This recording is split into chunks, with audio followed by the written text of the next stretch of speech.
Olá, olá, tudo bem com vocês, meus amigos, meus irmãos? Estamos aí iniciando mais um dia de estudo, né? Que a gente, um dia que a gente sempre gosta muito, né? Pois nos preparamos para estar aqui, pensamos com muito carinho no que trazer para vocês. No dia de hoje, nós teremos uma reunião em que vai ser partilhada com a Ambrósia. Eu pedi a Ambrósia para que dividisse a reunião comigo. Na verdade, eu gostaria que ela fizesse o comentário como um todo, mas ela pediu para dividir, então nós vamos fazer da seguinte forma, né? Eu vou ter esse vídeo, né, no qual vocês estão me ouvindo, em torno aí de 10 a 15 minutos, e depois a Ambrósia vai completar o estudo, trazendo uma reflexão belíssima. Ela já me mandou o vídeo.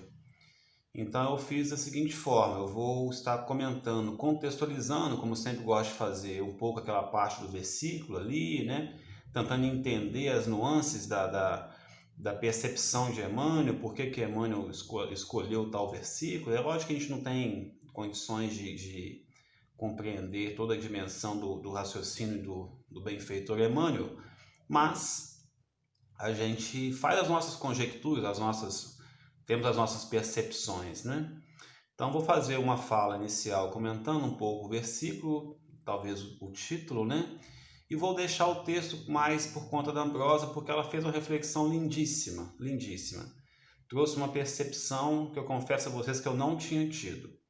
Ela extraiu, que ela extraiu o espírito da letra, né? Ela conseguiu extrair um ensinamento vinculado ao preconceito e que eu passei longe de ter percebido. Por isso, estudar evangelho é gostoso, é bom, né?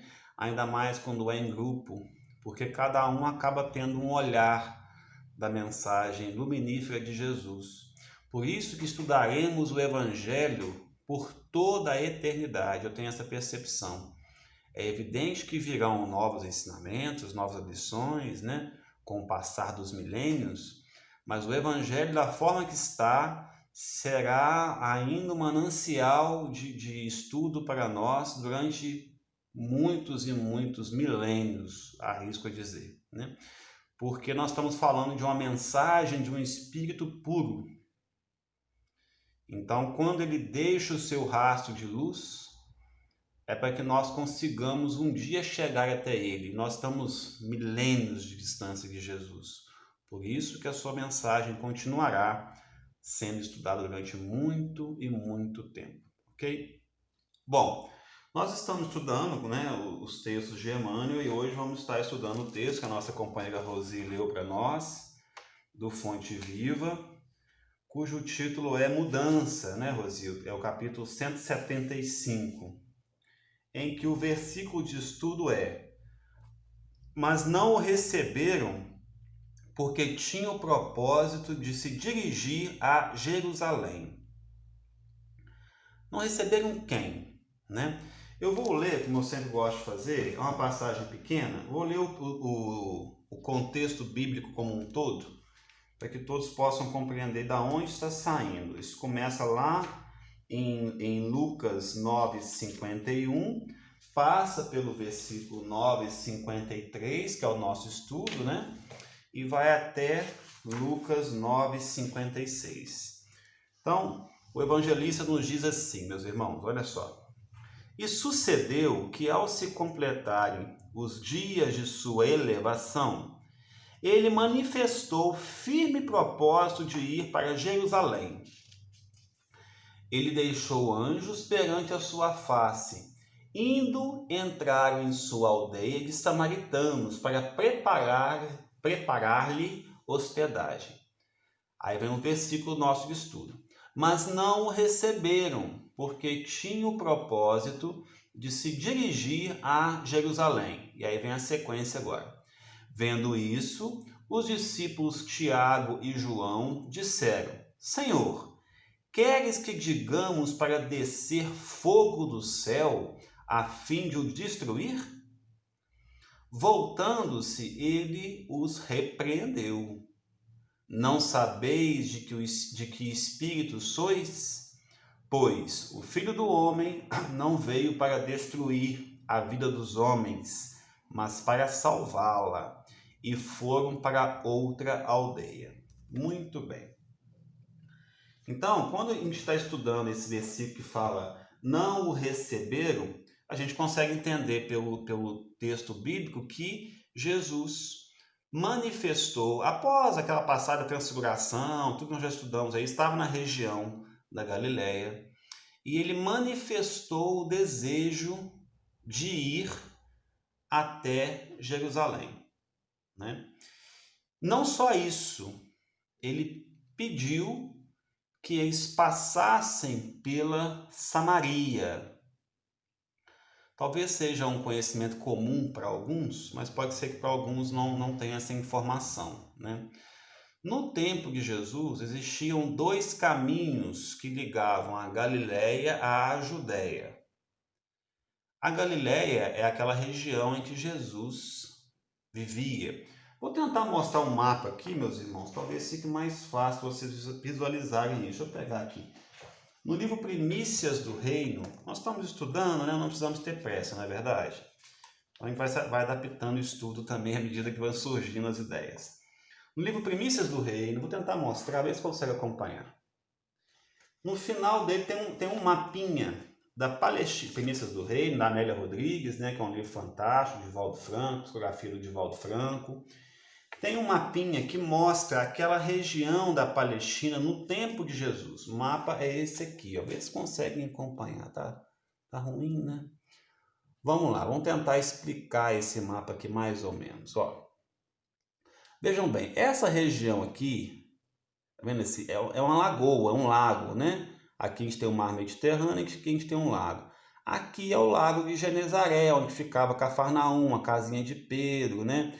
Aqui é onde Jesus ficou a maior parte do tempo dele. Essa linha que vocês estão vendo aqui, ó, é o Rio Jordão, que vai chegar cá embaixo no Mar Morto, certo?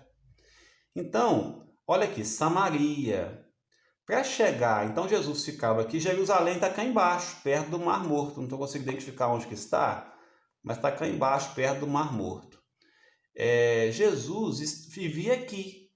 Mas sempre que tinha as festas, quais eram as festas? As três principais festas do povo hebreu. A festa de Páscoa, a festa dos tabernáculos e a festa de Pentecostes.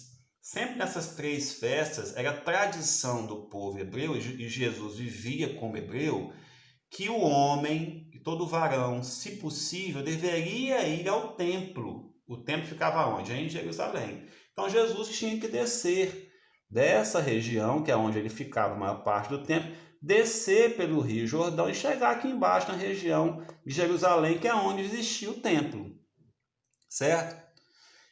Existiam dois caminhos. Um caminho seria as margens do Rio Jordão, que era o caminho comum do povo judeu da época.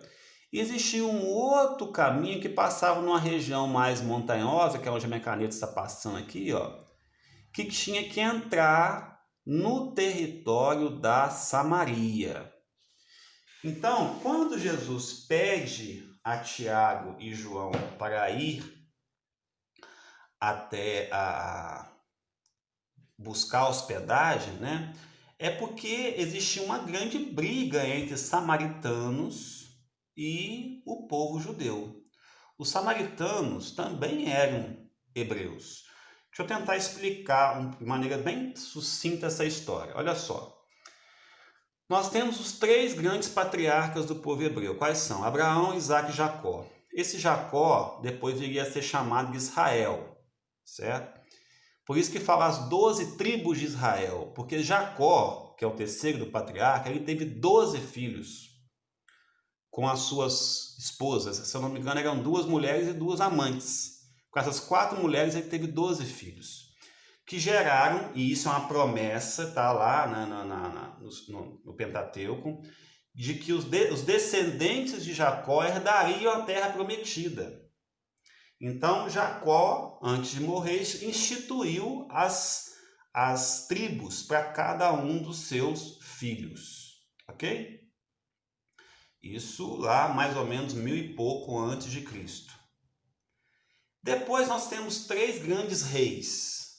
após Jacó. Nós temos o rei Saul, o rei Davi, o famoso Davi que matou Golias, né? E o rei Salomão, que é o que construiu o Templo de Salomão.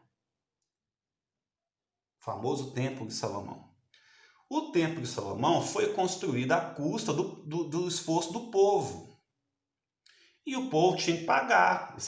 Essa história de aumentar imposto para construir obra pública já existia desde lá de trás, né? Então, para custear a construção do Templo de Salomão, o povo tinha que bancar. Isso gerava insatisfação. Após a morte de Salomão, existia uma parte do povo que estava satisfeita, porque haviam construído o grande templo para se colocar a Arca da Aliança, com os 10 mandamentos, etc. e tal, e uma boa parte que não estava satisfeita. E é quando existe a chamada grande cisão no povo hebreu, em que das 12 tribos, nós temos 10 tribos que ficaram ao norte. Você pega aquela região que eu mostrei no mapinha agora, pega no meio, mais ou menos, dali para cima ficaram as 10 tribos, que tinham a sua capital como sendo a Samaria, e 2 tribos que ficavam ao sul, que era a tribo de Judá e Benjamim, que tinha sua capital como a Jerusalém, que é onde existia o Templo de Salomão. Deu para entender? Isso mais ou menos 930, 950 a.C. Então, desde essa época que esse povo está brigando, né? E eles não combinavam. Aí o templo das 10 tribos do norte foi construído lá no Monte Garizim, ou Gerazim, uma coisa assim. E o templo de Salomão já existia lá na região de Jerusalém. E essa briga foi se acirrando ao longo desses séculos. Ok? Então, quando Jesus pede para passar pela Samaria, ele, como judeu, vamos voltar aqui, as 12 tribos do sul era Benjamim e Judá. Daí que vem o nome judeu. Porque das 12 tribos de Israel, é a tribo que perpetuou-se. É a tribo que teve maior descendência. É a tribo que ficou, que é a tribo do povo de Judá, né? Judá é uma das filhas de Jacó, ok? Então, quando Jesus pede para ir a Jerusalém para celebrar a festa da Páscoa, que haveria logo em seguida a sua crucificação, e pede para passar pela Samaria, ele está intervindo numa briga milenar. Lembrando que essa cisão ocorreu 950 antes dele, antes da passagem de Jesus. Olha o alcance da mensagem de Jesus, meus irmãos. Eu fico muito tranquilo para tocar nesses assuntos históricos por 2 motivos. Um, que nós estamos estudando, então vocês não vão perder aqui 10, 15 minutos me ouvindo falar esse monte de coisa aqui, né? E segundo, que estudar o Evangelho, porque tem gente que gosta disso, tem gente que não gosta, natural também, né? Mas estudar o Evangelho, não sou eu que digo isso, é Kardec que diz isso. Tanto é que eu estou com o Evangelho aberto, Evangelho segundo o Espiritismo aberto na minha frente aqui, ó, onde Kardec define quem são os samaritanos. É Kardec que diz, está escrito aqui, ó. Depois do cisma das 10 tribos, o que é o cisma? A separação. Samaria se tornou a capital do reino dissidente de Israel. E Kardec continua explicando quem são cada uma dessas tribos, cada um desses povos, né? Por quê? Porque quando a gente vai estudar a mensagem, às vezes a gente limita demais a mensagem de Jesus. Às vezes a gente tem que aumentar um pouquinho a lupa, né? Então Jesus estava ali ao falar com Tiago e João, que ficariam depois conhecidos como filho do trovão. Por quê? Porque ele pede, não sei se vocês prestaram atenção aqui, quando ele pede assim para descer, vamos voltar aqui no texto bíblico, ó, logo depois do versículo nosso de estudo, né? Senhor, queres que digamos para descer fogo do céu a fim de o destruir? Segundo Haroldo Dutra Dias, aí ele traz essa informação, o povo oriental, ele leva muito a sério a questão da acolhida, né? Da questão de você receber bem aquelas pessoas que estão indo nas suas jornadas, que estão passar na sua casa e pedir guarida, pedir pousada. Você tem que receber muito bem isso faz parte da tradição do povo oriental, né?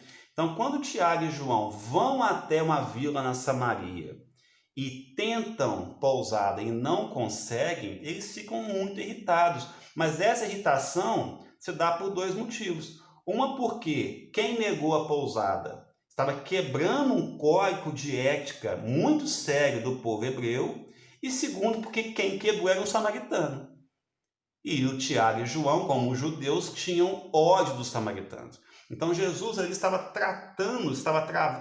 trabalhando o coração dos seus discípulos, mostrando que ele veio para todos, indistintamente. Porque entre os discípulos existia aquela ideia de que não, os samaritanos não podem fazer parte do reino de Deus.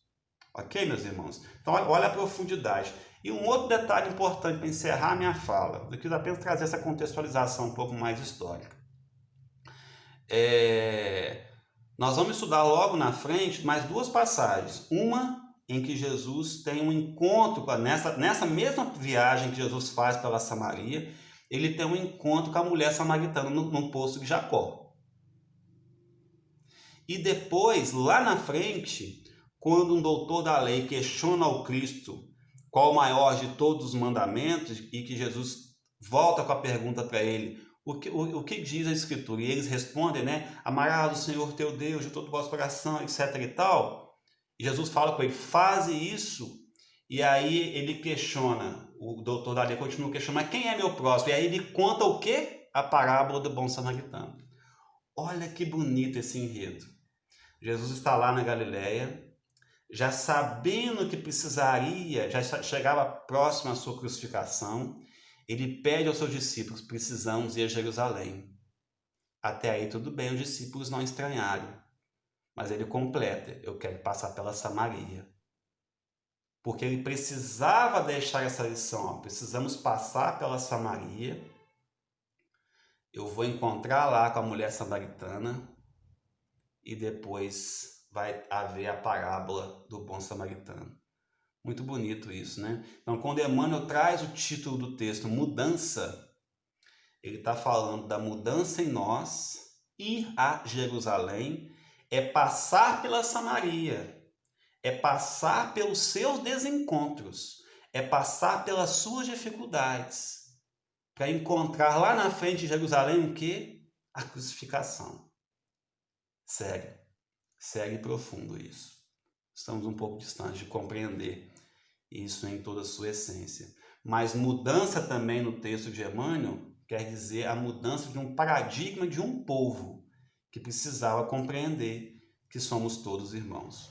2000 anos depois, com esse monte de guerra que temos, com esse monte de fronteira que temos, essa mudança que Emmanuel nos propõe entre povos ainda não aconteceu, porque a mudança interior também não aconteceu. Se muda um povo quando se muda uma pessoa, não é verdade?